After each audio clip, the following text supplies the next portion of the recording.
The ballroom was buzzing with the hum of power, the clinking of crystal champagne flutes, and the false laughter of enemies pretending to be friends. A perfect distraction for a professional execution. No one paid attention to the small girl in the deep red velvet dress clinging to the leg of the host. To the security team, she was a liability. To the wealthy guests, she was just a decoration. But while the adults were busy watching each other's status, Isabella was watching their hands. She saw a man in the background who wasn't drinking. She saw the cold calculation in his eyes that didn't match his smile. And most importantly, she saw the glint of a white ceramic knife sliding from a sleeve, a weapon the metal detectors had missed. She didn't understand the politics of her father's empire. She didn't understand the truce he was trying to buy. But she understood the bad air, because the moment the man stepped forward, he didn't look like a guest. He looked like a hunter. Seconds before the strike, she reached up and tugged on the tuxedo of the most feared man in the city, Mateo Cruz. Her voice was a terrified whisper against the music.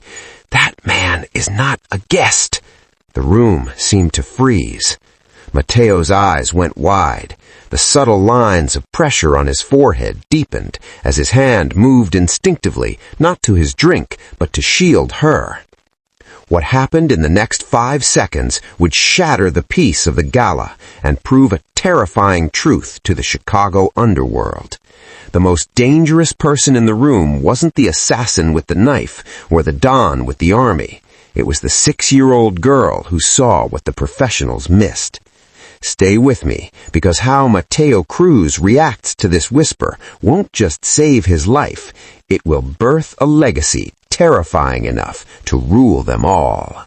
The crystal chandeliers of the Grand Imperial Hotel didn't just illuminate the room, they interrogated it, casting a harsh, glittering judgment on everyone below. For the hundreds of wealthy guests laughing and clinking glasses, the light was beautiful. For Mateo Cruz, it felt like a spotlight in an interrogation room. Mateo stood near the periphery of the ballroom, a glass of amber scotch warming in his hand, though he hadn't taken a sip in an hour. To the city's elite, he was the picture of reformed success, a philanthropist, a logistics mogul, a king in a sharp black tuxedo. But the man inside the suit was suffocating. He tugged subtly at his bow tie, loosening the silk knot that felt less like an accessory and more like a noose.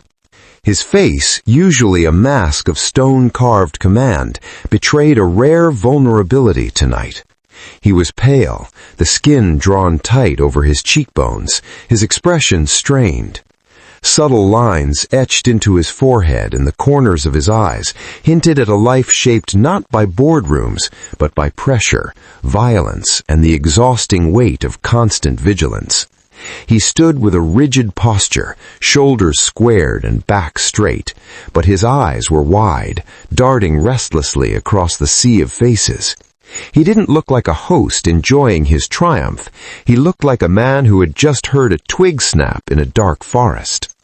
He shifted his jaw, feeling the starch of his dress shirt collar rub against the sensitive skin of his neck. Just above the fabric, a faint, jagged line of black ink peeked out, the tail of a serpent he had spent a small fortune trying to laser away, yet never could quite erase. It was a permanent brand of the shadowy past he was desperate to bury beneath this polished exterior. Tonight was supposed to be his coronation as a legitimate businessman, a night to prove he belonged in the light. But the tattoo itched, a phantom reminder that no matter how expensive the tuxedo, he was still the predator who had clawed his way up from the gutter. Mateo forced a polite nod at a passing senator, but his gaze didn't linger. He was scanning the periphery, watching the exits, analyzing the waiters, counting the seconds. The music swelled, a waltz that sounded too loud, masking the sound of footsteps. He felt exposed, caught off guard by a sense of dread he couldn't name. He was a wolf trying to walk among sheep, terrified that the wool was slipping, and unaware that another wolf had already slipped into the fold. Amidst the monochrome sea of stiff black tuxedos and shimmering silver gowns, Isabella Cruz was a singular, startling drop of blood-red velvet. At 6 years old, she was small enough to be swallowed by the crowd, a fact that seemed to terrify her. She stood pressed against Mateo's leg, her small fingers clutching the expensive fabric of his trousers, as if he were the only solid thing in a dissolving world. The ballroom was a sensory assault. To the adults, the string quartet was elegant. To Isabella, it was a high-pitched whine that made her teeth ache. The laughter of the guests didn't sound happy. It sounded jagged, like glass grinding together. She buried her face briefly against her father's hip, inhaling the scent of his cologne and the faint metallic tang of the fear radiating off him.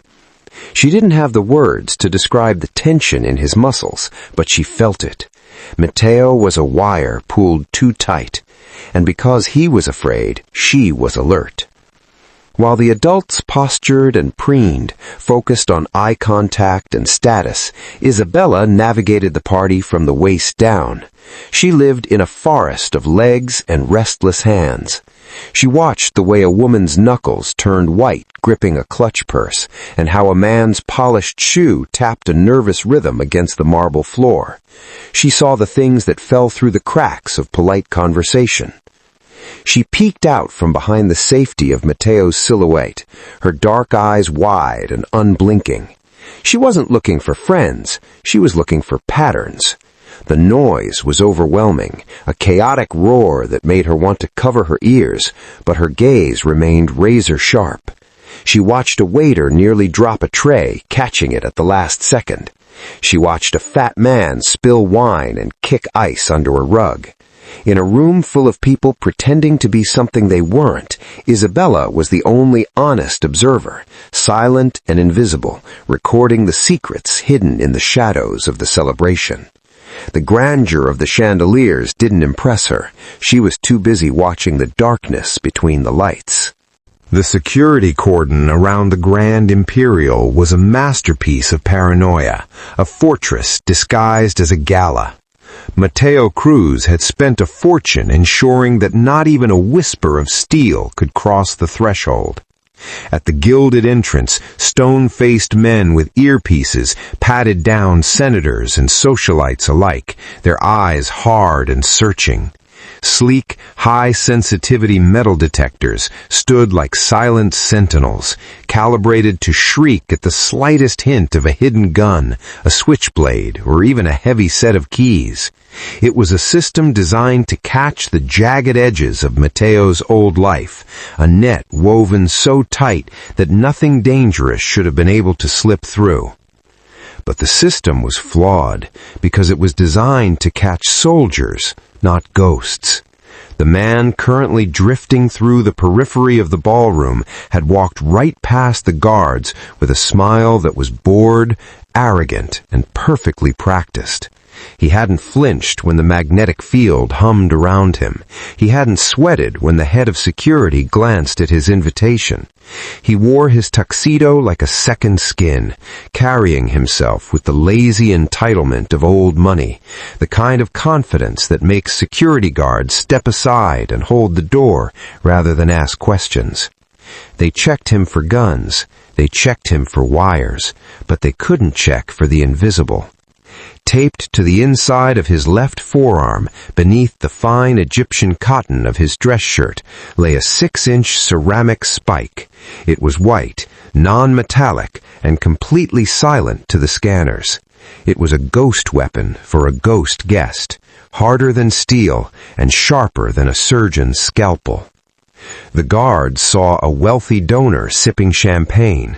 They didn't see the tool of assassination warming against his pulse. He had walked into the lion's den not by breaking down the gate, by simply looking like he owned the keys. Now, deep inside the sanctuary, he was the only thing the multi-million-dollar security team had failed to imagine. A killer who didn't look like a threat until the moment he stopped smiling. Isabella shifted her weight, the velvet of her dress rustling softly against the heavy silence of her own observations. To her left, a woman in emerald silk threw her head back in a laugh that showed too many teeth. To her right, a waiter balanced a silver tray with the grace of a dancer. But Isabella's gaze drifted past the motion, drawn magnetically to the one thing in the room that was unnaturally still. The man stood near a marble pillar, just 10 feet behind them. He was dressed like the others, in a suit that looked expensive and shoes that shone under the lights. But he felt wrong, like a drawing where the perspective was slightly off. Isabella watched his hand. He was holding a flute of champagne, the bubbles rising in a frantic golden stream, but the glass never moved toward his lips. He didn't drink. He didn't speak to the people brushing past him. He stood with the frozen patience of a statue, or perhaps a spider waiting in the corner of a web. Her eyes moved up to his face.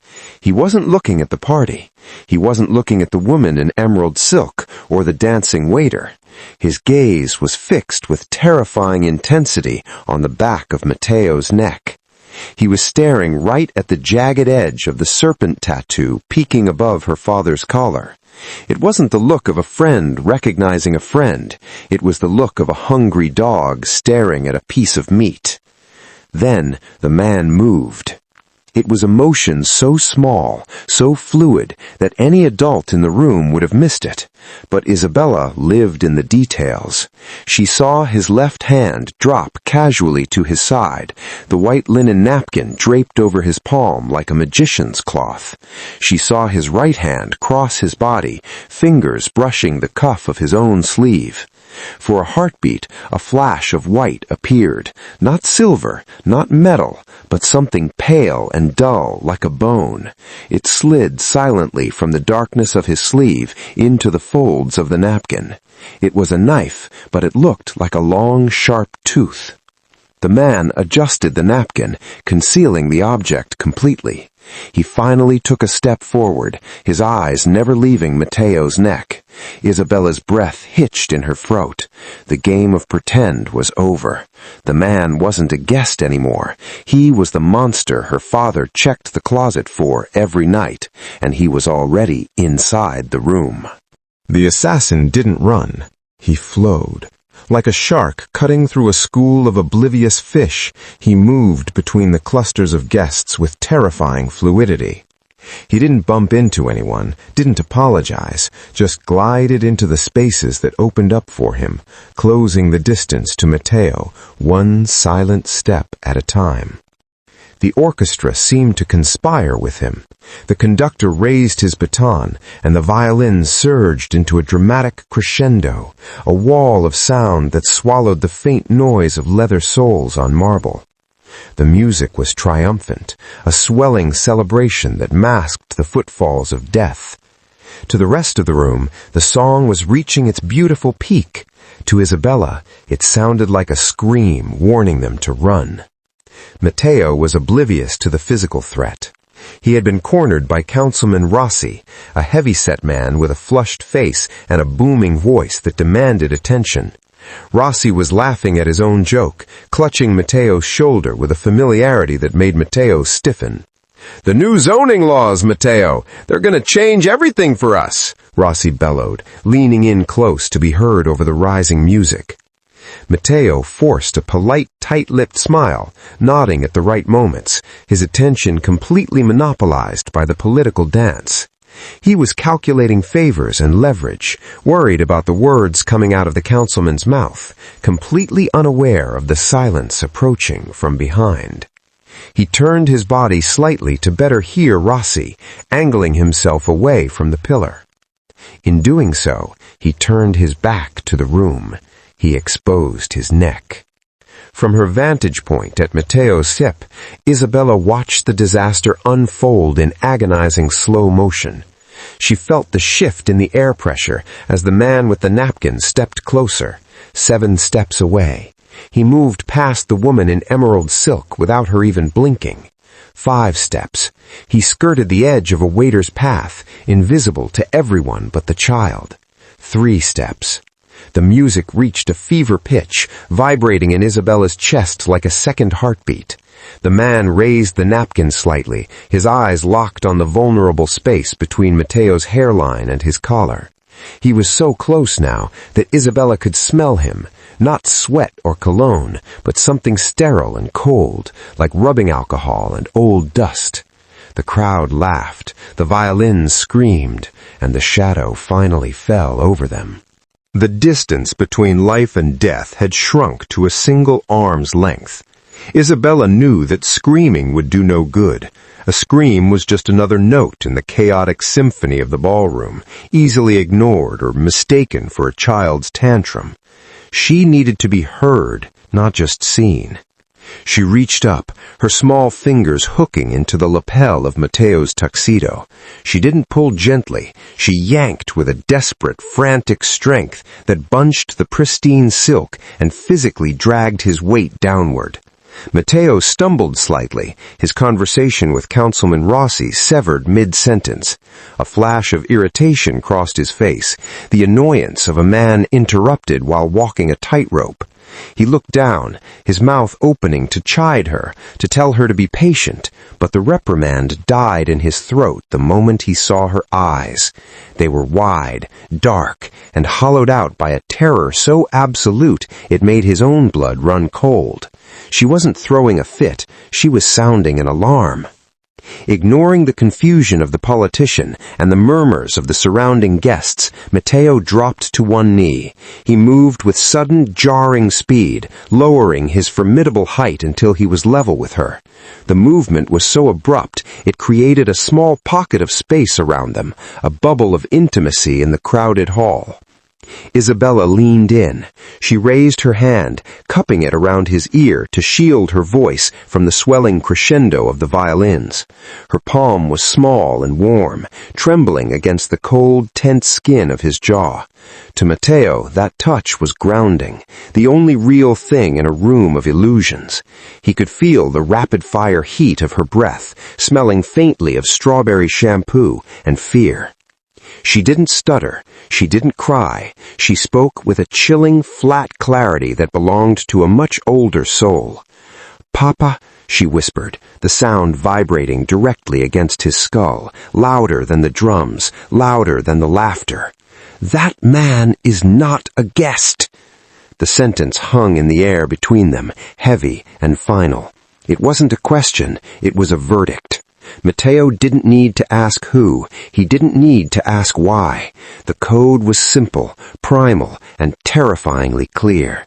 Not a guest meant intruder. Intruder meant hunter.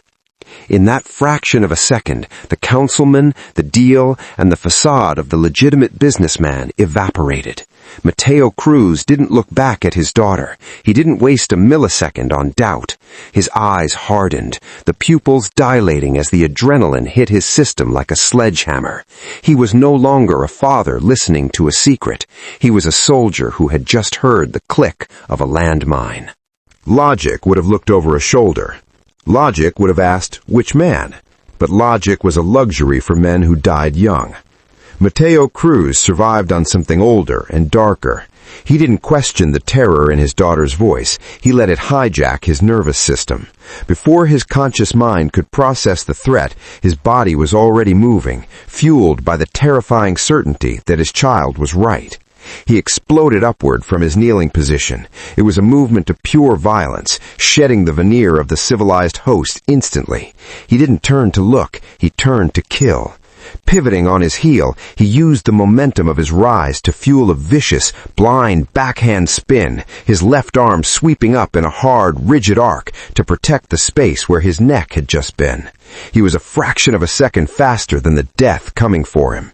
The assassin was already mid-lunge, the ceramic spike descending in a blur of white intended for Mateo's jugular, but instead of soft flesh, the killer's wrist collided with the iron bar of Mateo's forearm. The impact was wet and heavy, the sound of bone slamming against bone audible even over the orchestra. The force of the block threw the assassin off balance. The flute of champagne he had been holding as a prop was crushed in the sudden, violent collision of bodies. It exploded in a spray of gold and crystal. Shards of glass erupted outward, catching the light of the chandeliers like diamond dust before raining down onto the marble floor. The sound of the shattering glass severed the music like a guillotine blade, shocking the room into a sudden, horrified silence. In that frozen moment, the two men stood locked in a tableau of violence, the assassin's arm trapped in Mateo's grip, the white knife trembling inches from Mateo's face, and the spilled wine pooling on the floor like fresh blood. The crash of the champagne flute was the final note of the evening's performance. Then the silence fell, heavy, suffocating, and absolute. The orchestra stopped mid-measure, bows hovering over strings like held breaths as the guests froze in a collective paralysis of disbelief. Mateo didn't wait for them to process the violence. With the assassin's wrist still trapped in his grip, he twisted sharply, a sickening crack echoing through the quiet hall. He followed it instantly with a piston-like drive of his elbow into the man's temple. The assassin's eyes rolled back, and he crumbled. He didn't fall like a person. He fell like a sack of wet cement, hitting the marble with a dull, final thud. The ceramic knife skittered across the floor, spinning to a halt at the polished shoes of Councilman Rossi. It lay there against the dark marble, white, jagged, and unmistakably lethal, a viper's tooth pulled from the darkness. A woman near the front screamed, a short, sharp sound that was quickly stifled by a hand over her mouth. The elite of Chicago stared in horror, their eyes darting from the unconscious man to the shards of glass, and finally to the Mafia Don standing in their midst. The veil of legitimacy had been ripped away violently. They weren't at a charity gala anymore. They were in a cage, and they had just watched the lion bite. Mateo stood over the broken body, his chest heaving as his lungs fought to replace the oxygen burned in the burst of adrenaline. His knuckles were white, his face glistening with a sudden sheen of sweat. But his right arm was not raised in a fist. It was wrapped like an iron band around Isabella, crushing her against his side. He had scooped her up in the chaotic blur of the takedown, burying her face in the crook of his neck so she wouldn't have to see the blood beginning to pool on the floor. He glared at the room, his eyes wild and challenging, daring anyone else to move. The security team, finally breaking through their own shock, began to swarm toward the epicenter of the violence, their earpieces buzzing with panic. But they were too late. The king had already saved himself. Mateo looked down at the top of his daughter's head, his hand trembling slightly as he stroked her hair. The silence stretched on, broken only by the ragged sound of his own breathing and the soft, terrified whimpers of the guests who realized just how close death had walked among them. The heavy oak door of the study clicked shut, the sound of the steel deadbolt engaging, sealing out the distant sirens and the chaos of the ruined gala. Here, the air was thick with the scent of old paper and leather, a sanctuary of silence far removed from the shattered glass and spilled blood of the ballroom. Mateo Cruz leaned against the door for a moment, letting the adrenaline drain from his system, leaving his limbs feeling heavy and cold. He looked across the room. Isabella sat in his massive leather armchair, her legs dangling far above the floor. The deep red velvet of her dress was rumpled, and her dark hair was messy from where he had crushed her against his chest. But she was calm. She wasn't crying. She wasn't shaking. She watched him with an unblinking, terrifyingly ancient stillness. He walked toward her, not as a father approaching a traumatized child, but with a newfound, solemn respect. He had spent 6 years building high walls and legitimate businesses to keep the violence of his world away from her. He had tried to laser the ink from his skin and scrub the history from his name, all to ensure she would never have to know the sound of a bone breaking or the look of a killer's eyes. But tonight, the walls had failed, the security had failed. The only thing that had worked was her. Mateo knelt before the chair, bringing himself to eye level with her once again. He took her small hands in his. They were soft and uncalloused, yet they had pulled the trigger on a man's execution just as surely as if she had held the gun herself. "I wanted to keep you blind, Bella," Mateo said, his voice rough with exhaustion. "I wanted you to see only the lights, never the shadows." Isabella squeezed his fingers, her gaze steady. "But the shadows are where the bad men hide, Papa." The simplicity of the truth hit him harder than the assassin's blow could have.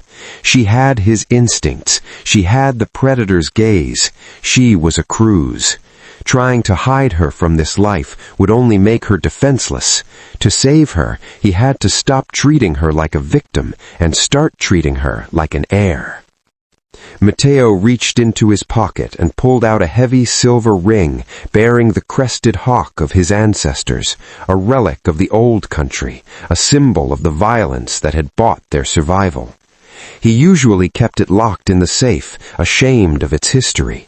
Now he pressed the cold metal into her small palm. "You saw what my soldiers could not," he whispered, closing her fingers over the ring. "You are not just my daughter anymore. You are my eyes. You are my blood." Isabella gripped the ring tight, feeling its weight against her skin. She didn't pull away. She nodded, a solemn acceptance of the burden and the power. The gala was over. The childhood was over. In the quiet of the study, the dynasty had truly begun.